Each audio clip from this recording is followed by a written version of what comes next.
Assalamualaikum warahmatullahi wabarakatuh. Ketemu lagi di BTT Adventure. Kali ini saya akan sharing tentang cara mengganti karburator KLX standar ya. Oke teman-teman, sebelum ke pembahasan, alangkah baiknya jika kalian berkenan untuk tekan tombol subscribe dan nyalakan tombol notifikasinya biar tidak ketinggalan info menarik lainnya ya. Dan jangan lupa tinggalkan jejak di kolom komentar. Oke, kalau sudah kita langsung aja ke pembahasannya.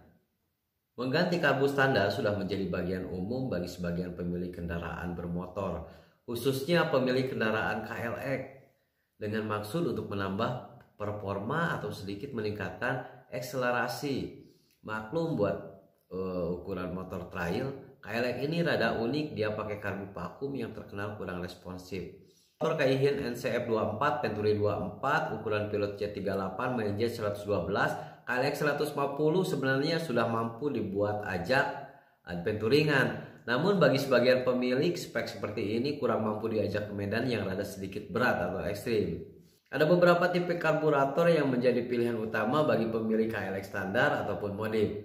Tipe karburator tersebut diantaranya yang paling banyak digunakan: 1. Kaihin PWL28 punya Ninja R, 2. Kaihin PE28 punya NSR, Kaihin PWK28 punya KX85, Mikuni FM26 punya Reking, Mikuni PM28 punya Ninja RR, Kaihin PWL28 punya Servivo.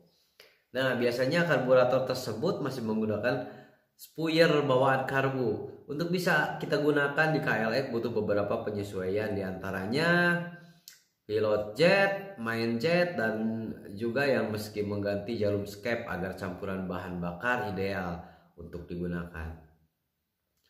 Cara setting karbu dan diagnosisnya kita akan bahas di konten berikutnya ya teman-teman. Sekarang kita bahas ukuran ideal yang bisa kita gunakan saja. PWL26 ukuran digunakan buat mesin standar biasanya menggunakan pilot jet 38, main jet 98, klip jarum skep di nomor 3. Untuk menghilangkan ngempos di putaran tengah bisa menggunakan jarum skep GL Pro untuk mesin bore up hingga 63 mm.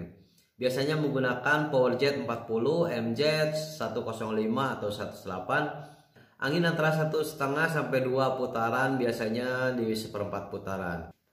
Yang kedua adalah PE28 biasanya menggunakan pilot jet 40, main jet 112, mesin standar ataupun bore up dengan jarum skep nomor 3 atau 4. Setelan angin antara 1,5 hingga 2,5 putaran. Nomor 3 PWK28 biasanya menggunakan pilot jet 38 atau 40 di beberapa daerah hingga ukuran 42. Main jet bisa dipakai 140 atau 112. Untuk jarum skep kita gunakan untuk KLX bisa diganti dengan tipe JJH atau bisa juga menggunakan jarum skep Ninja R atau GL Pro. Ini untuk mengurangi efek berebet akibat bensin berlebihan di putaran tengah. PM26 buat mesin standar biasa pakai power jet 117, MJ-nya 130 atau 140 menggunakan jarum skep Yamaha. Oke, nomor 4 PM26 buat mesin standar biasanya pakai power jet 17,5, MJ-nya pakai 130 dan 140 menggunakan jarum skep Yamaha FI atau jarum GL Pro yang disesuaikan panjangnya dengan original PM26 yang dipotong ujungnya. Yang kelima PM28 buat mesin standar settingannya nggak jauh beda dengan FM26 menggunakan power jet 17,5 atau 20, main jetnya 130 atau 140. Yang keenam adalah PWL28 buat mesin standar settingannya tidak jauh berbeda dengan settingan PWL26, hanya main jetnya aja naik satu skep, biasanya pakai power jet 40, main jetnya 108 atau 110. Untuk memaksimalkannya jika menggunakan knalpot racing ukuran pipa 28 mm ke atas, selang filter udara diganti dengan yang besar. Bisa menggunakan karet bot shock depan KLX atau karet Vespa filter. Lebih maksimal lagi jika busa filter udara ikut diganti dengan aftermarket. Motor trail itu sebenarnya nggak boleh lepas filter karbu ya, karena akan cepat kotor ke karbunya dan cepat aus untuk labnya.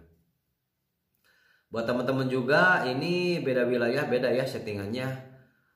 Turunkan satu step bila udara dingin lembab dan naikkan satu step bila udara panas.